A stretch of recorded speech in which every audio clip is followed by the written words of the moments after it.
Ошонун себебинен көп эркектер субханалла үйлөнгөндөн коркот. Кантип багам деп коркот. Пайгамбар саллаллаху алейхи вассалам мынекен никени жеңилдеттир деген. Нике канча жеңилдеген сайын жашоо жеңил болуп баштайт. Мына ушул нерсенин бардыгын тең унутуп калып дагы анан кийин көп убакыттарда биздин жүрөктө коркунуч пайда болуп калган. Коркунуч бул субханалла чоң бир оору. Мен дайыма айтам, жашоодон коркпогула. Жашоодон такыр коркпош керек. Эмне үчүн дегенде, жашоодогу бардык нерсенин баары силер менен биз ойлонуп электер муну ойлонуп коюлган. Алла Таала ушунда бардык нерсени ордуна коюп койгон. Күн чыгат, күн аркасынан түн келет. Жер жүзү сасып кетпеш үчүн Алла Таала шамал коюп койгон.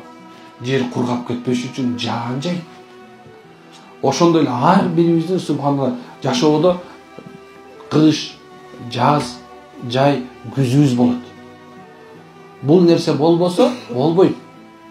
Бардыгы тең эле субханалла түп-түз болуп эле болуп кетиши мүмкүн эмес. Ошо кимде кышты кыштай көтөрө алса, жазды жаздай көтөрө алса, жайды жайдай тутала турган болсо, күздү туура колдоно турган болсо, демек ал бул дүйнөдө жакшылыктарга жетет. Түшүнүктүбү?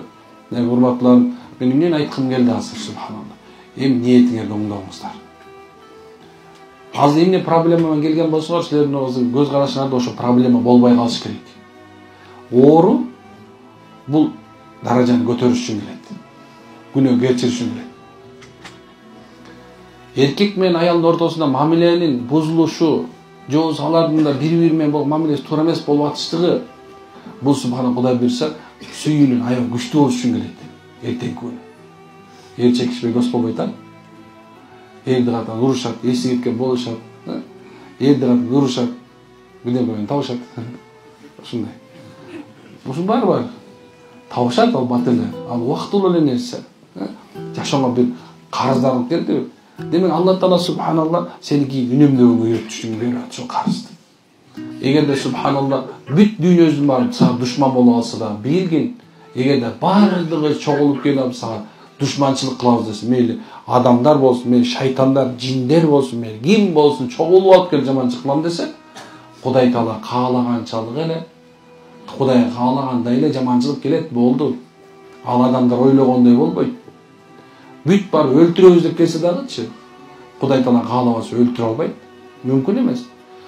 Эгерде ошол мезгилде баарыбыз чогулуп бир адам бактылуу болсо, Кудай Таала каалаганчалык эле бактылуу кыла алабыз. Болду, башкача кыла албайбыз. Демек эмне экен? Кейиш керек бекен, коркуш керек бекен? Кейип да керек жок, коркуп да керек жок турган.